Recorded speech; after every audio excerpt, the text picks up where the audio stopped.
Hello दोस्तों, नमस्कार। कैसे हैं आप लोग? उम्मीद करता हूँ आप सभी ठीक हो गए।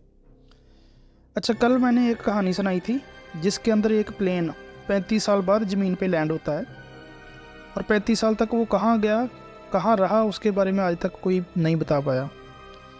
तो ऐसी ही आज एक कहानी और मैं बताने जा रहा हूँ जिसके अंदर एक ट्रेन कैसे टाइम ट्रैवल का शिकार हुई और आज तक वो ट्रेन नहीं मिली। तो इस पूरी कहानी के बारे में हम जानते हैं। ये बात है 1911 की, 1911। इटली में से एक ट्रेन चलती है। अब कहानी ये थी कि एक ट्रेन बनाने वाली एक कंपनी थी जिसका नाम था जेनेटी। ये कंपनी अलग अलग तरह के ट्रेन बनाती थी जिसमें कुछ ना कुछ चेंज करते थे, नया नया एक्सपेरिमेंट करते थे। तो इस कंपनी ने एक ट्रेन बनाई और उसको फर्स्ट टाइम रन कर रहे थे। तो कंपनी ने क्या किया कि 100 बंदों को इनवाइट किया और उनकी टिकट, चाय पानी, खाने पीने का जितना खर्चा था वो कंपनी ने खुद करना था। 100 पैसेंजर्स को लिया जाता है और उनको उनकी मंजिल तक छोड़ने का पूरा खर्चा ये ट्रेन कंपनी ही करने वाली थी। ट्रेन में टोटल 100 लोग थे प्लस 6 मेंबर थे जो इनका स्टाफ, ड्राइवर वगैरह जो था। ये टोटल 106 लोग थे। अब ट्रेन ने एक टनल को क्रॉस करना था जिसका नाम था लोम्बार्डी टनल। ये ट्रेन अपने स्थान से चलती है। उसको 1911 में इतनी डेवलपमेंट तो थी नहीं, तो वो एक आविष्कार था। तो बहुत सारे लोगों ने उसको देखा, ट्रेन को जाते हुए देखा। और ये जो टनल थी ये लगभग आधा मील, 700-800 मीटर के करीब लंबी थी, जिसके अंदर से निकल के इसने दूसरी तरफ निकलना था। पैसेंजर्स बहुत एक्साइटेड थे। अब ट्रेन अपनी जगह से चलती है। ये ट्रेन पहुंच जाती है लोम्बार्डी टनल के पास। अब ट्रेन टनल के अंदर घुसती है। इससे पहले बहुत लोगों ने इसको ऑलरेडी देखा ही हुआ था, ट्रेन को टनल के अंदर जाते हुए। ट्रेन टनल में चली जाती है लेकिन दूसरी साइड से ट्रेन बाहर निकलती नहीं है। अब कुछ वक्त बीतता है, दूसरी साइड लोग वेट कर रहे हैं। वो आगे वाला जो प्लेटफॉर्म है उसके ऊपर उनको पता है कि ट्रेन आ रही है, लेकिन ये ट्रेन अभी तक टनल के अंदर से बाहर ही नहीं आई। अब ट्रेन का जो स्टाफ था जो बाहर उनकी वेट कर रहा था वो भी वेट कर रहा है और अभी तक जो ट्रेन है वो टनल के अंदर ही है। सभी हैरान हो रहे हैं कि इतना छोटा सा सफ़र, 600-700 मीटर की टनल है और उसको क्रॉस करने में इतना टाइम कैसे लग रहा है। तो ये सभी वेट कर रहे हैं लेकिन ट्रेन अभी तक बाहर आती नहीं है। अब ये जो ट्रेन है ना, ये टनल के अंदर ही लापता हो जाती है। बाहर लोगों में हड़कंप मच जाता है। ट्रेन की तलाशी शुरू हो जाती है। जिस रूट से ट्रेन निकली थी सभी से पूछा गया। लोगों ने बताया भी कि हाँ, उन्होंने ट्रेन को आते हुए देखा है और लास्ट टाइम पे इस टनल के अंदर घुस रही थी, लेकिन उस टनल से बाहर जाते हुए किसी ने नहीं देखा इसको। अब एक बचाव दल जो होता है वो जाता है टनल के अंदर। वो टनल को चेक करता है। टनल बिल्कुल खाली थी। अब ये हैरान होते हैं कि टनल के अंदर तो कुछ है नहीं।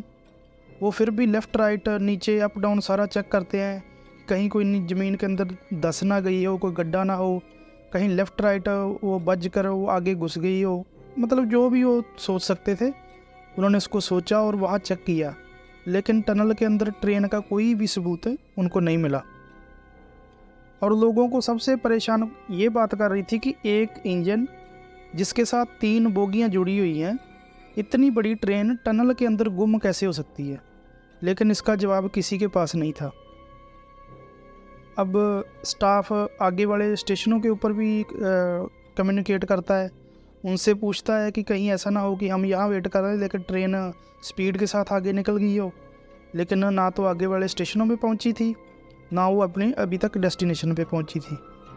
अब सभी को इस टनल के ऊपर ही फोकस करना था कि यहीं से वो लापता हुई है। अब धीरे धीरे वक्त बीतता जा रहा था। इंक्वायरी कमीशन बैठता है।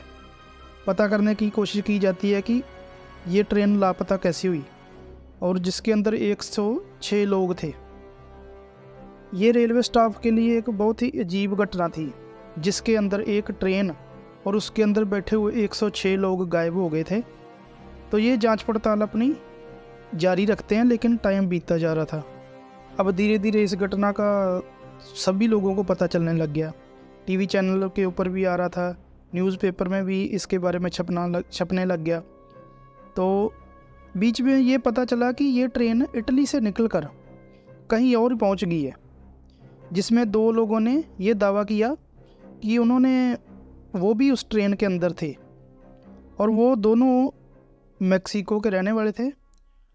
और जब ट्रेन टनल के अंदर घुस रही थी तो एकदम से उनके सामने काला धुआं निकला और वे डर के मारे टनल के अंदर जाने से पहले ही ट्रेन से कूद गए थे।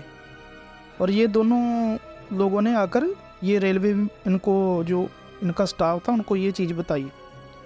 ये दोनों का बयान था जो मैंने अभी बताया है। और इन दोनों की मानसिक हालत थोड़ी ठीक नहीं थी, ये कुछ ना कुछ अपने मुंह में बोल रहे थे, तो इनकी बात के ऊपर इतना विश्वास नहीं किया गया।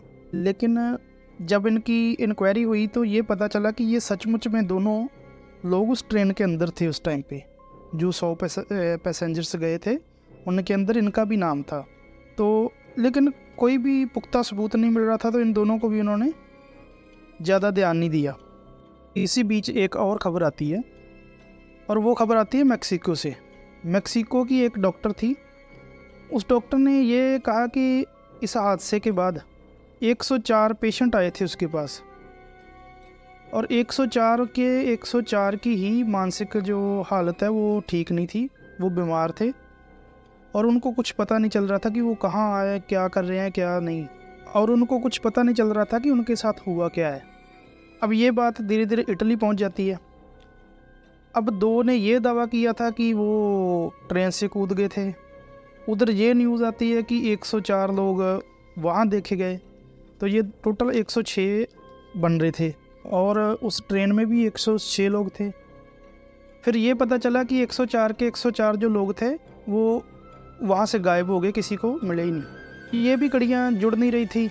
डॉक्टर ने बताया कि वो अजीब सा बर्ताव कर रहे थे, इसलिए उन्होंने भी इनके ऊपर ज़्यादा ध्यान नहीं दिया, तो इस चीज़ को सीरियस नहीं लिया उन्होंने।